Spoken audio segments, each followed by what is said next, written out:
Hello, and welcome to another wonderful installment of VB Squared. I'm one of your hosts, Jessie Dugan. And I'm Marie Benson. Today we're going to tackle a tricky topic, but one that can really impact the growth of all learners in the classroom: assessment literacy. That's right, Marie.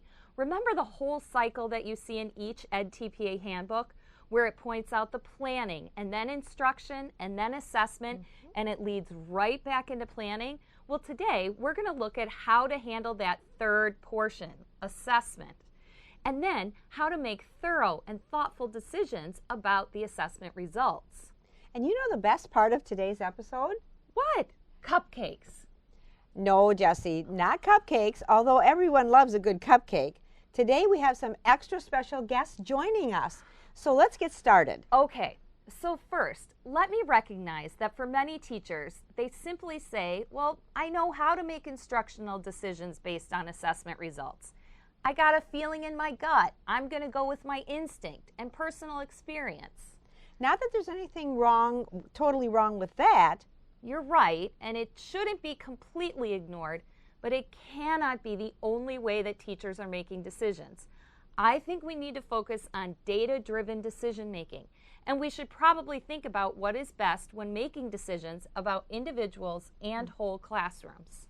I have a few ideas, but I think we should definitely reach out to our experts.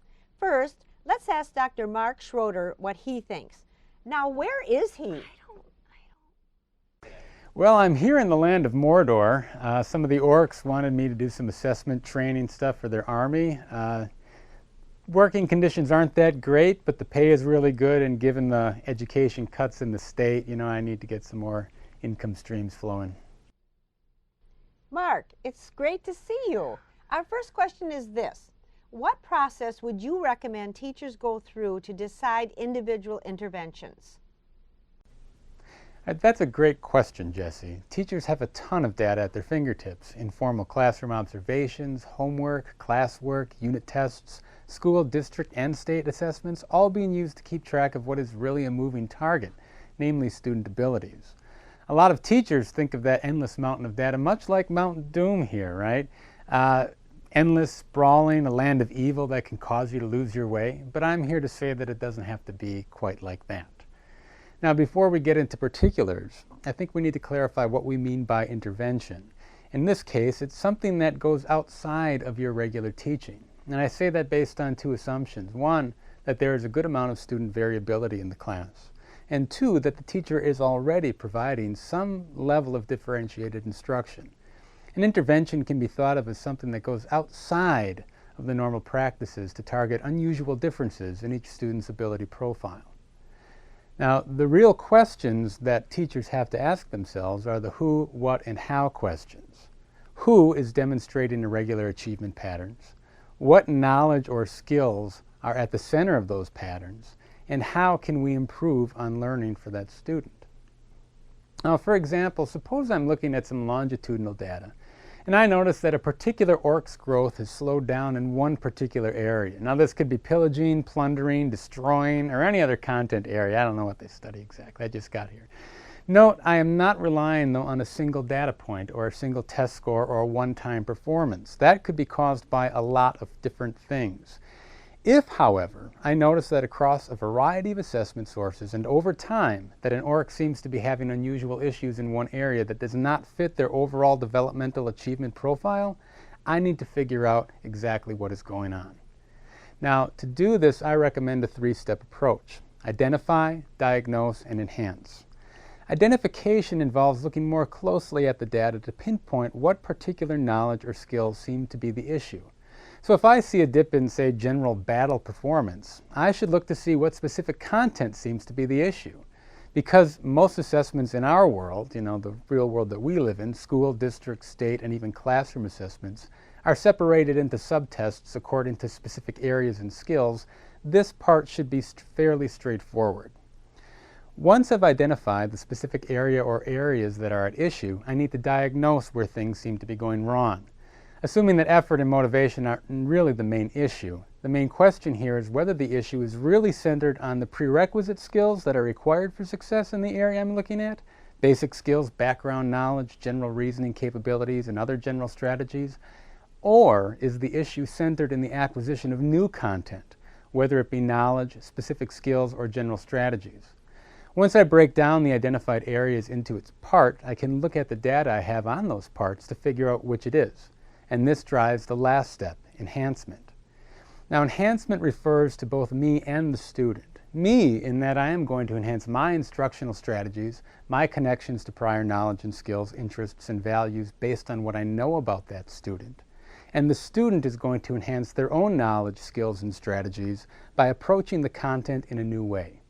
I think the most important thing to emphasize here is that it will require ways of thinking that are new on the part of the teacher and the student. More of the same is not likely to cut the mustard.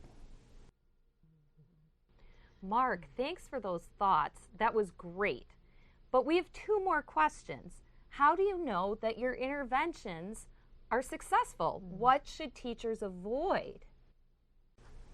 Well, you need to assess growth in those specific areas that you were targeting. The thing to focus on is the extent to which the post-intervention assessment is a parallel form of the initial assessment. And by this I mean that both the content, the cognitive complexity, and the format should be similar. I think that content is pretty clear, right? Same content, different questions. Cognitive complexity just refers to Bloom's taxonomy. If the first assessment was basic recall, the post-intervention assessment should also be recall. If the first was application, the post-intervention should be application as well. As far as things to avoid, just avoid not assessing. Don't just assume that everything went as planned. Get evidence. Also be mindful of turning higher level thinking into lower level thinking by using the same problems and examples you went over during the intervention as part of that final assessment. That does not really give you strong evidence that higher level thinking is actually occurring. Thank you, Mark. Wow. Have a great rest of the trip on Mount Doom, and I sure hope he gets out of there safely. Yeah, me too. That was really helpful. But I'd like more information about what the process might look like for an entire class of students. It's one thing to help identify one student, but a whole class. I know. One thing teachers can do is really begin to analyze results for patterns. I mean, you'd ask yourself, did my students who are reading below grade level struggle in this one area? Or if you look at the results, you could notice that the students did poorly on one particular test question. Those are all clues. Yeah, I think we should ask another assessment expert, don't you? You bet. So let's ask Dr. Scott Peters, who's coming to us live today from, well, we don't know exactly where he is either. Are you there? Well, Jessie, thanks for having me. Today I am coming to you from the grounds of the legendary Hogwarts School of Witchcraft and Wizardry. Say hi to Luna Lovegood for me, will you, Scott? Okay, so back to business. Dr. Peters, what process would you recommend using for whole class or larger scale instructional revision? I mean, you'd start with assessment results, and then what would be the next step? Great question. Well, the first step, once you've gathered whatever assessment data you've administered, is to figure out what skills those students have mastered and what they still need to work on based on the information you gathered from that assessment. And this is really true if you're working at an end of a lesson, week-long lesson, end of an entire unit, or even an entire year-long class, something like English 9 in high school. So for example, since I'm coming to you live from a class break here at Hogwarts, where I'm pursuing a second career in a magical measurement, let's pretend that Hermione, Ron, and Harry all received C's, or a 75%, on their last Care of Magical Creatures exam. This is an example. Before I can use those grades to help plan or revise my instruction, I need to take those scores or grades and figure out what items each student got right and which standards or skills those items represent. Likewise, I need to look at which items each student got wrong and which standards or skills those items represent. They might be the same skill or deficits for Ron and Harry, but completely different set of skills mastered for Hermione. So let's just kind of continue with this example for a second. Let's say Ron and Harry got items 3, 9, and 12 wrong, and that those items all relate to the same magical skill of how to approach and interact with a hippogriff. And that's that flying horse one, probably in the background here. Hermione, on the other hand, got items 17, 19, and 21 wrong. And those items all relate to the magical skill of dragon taming. Very, very crucial skill. We wouldn't want to approach all three of those students with the same revised lesson because they all need different skill remediation. They need different interventions in order to fill the gaps. In this case, we need to take all of our students and the skills that they've yet to master and plan differentiated follow-up instruction in order to fill those gaps. We don't want to reteach people things they've already mastered, and we don't want to move on before some students have mastered the essential skills. So we need to kind of differentiate there. It's the same process at the end of a unit for planning for the next unit as it is at the end of an entire school year and planning for the next year. So teachers need to look at which areas the students did well in after the instruction and which areas they did not do well in. And so a teacher or a grade level team or a whole group of building administrators can take the information and use it as a way to reflect on their curriculum. So if at the end of the year, Dumbledore notices that based on the HMAT, that's the Hogwarts Magical Achievement Test, that the majority of students are still very weak in dragon taming when they graduated, then he now knows that he needs to revise how that's being taught or needs to expand on how much time in the 7-year magical curriculum is devoted to that topic, because clearly what's happening now isn't working.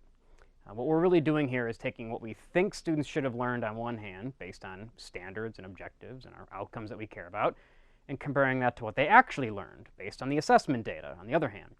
And where those two do or do not agree, or where they don't align, is where educators need to revise their instruction, whether it's at the classroom or at the entire program level. And so at this point, all of this points to teachers as reflective practitioners, constantly looking at what worked and what didn't work, and revising as needed. And with that, I'm afraid I'll have to leave you. May the odds be ever in your favor. Oh, I'm sorry, that's the wrong movie. But thanks. You're right. Wrong movie. Hilarious, Scott. Thank you. That all makes a lot of sense. I can definitely see that having an approach where the assessment matches the objectives clearly is crucial. Thanks, Scott. We'll see you back at UW-Whitewater next week.